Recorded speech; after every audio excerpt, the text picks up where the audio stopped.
এই জাহান্নামে কারা যাবে তার একটি বয়ান আল্লাহ পাক কোরআন শরীফের মধ্যে বলে দিয়েছেন।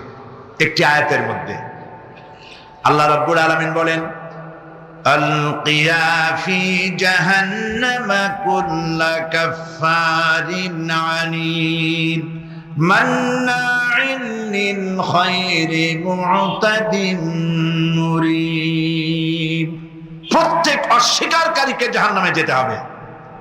যারাই আল্লাহ পাককে অস্বীকার করেছে তাদেরকে জাহান্নামে নিক্ষেপ করা হবে। যে সত্যের পথে প্রতিবন্ধকতার সৃষ্টি করেছে, ইসলামী আন্দোলনের সামনে বাধার সৃষ্টি করেছে, আর আল্লাহ পাকের সীমা লঙ্ঘন করেছে, দ্বীনের প্রতি সন্দেহ পোষণ করেছে, আর আল্লাহর সাথে শিরক করেছে, তাদের সকলকেই জাহান্নামে যেতে হবে।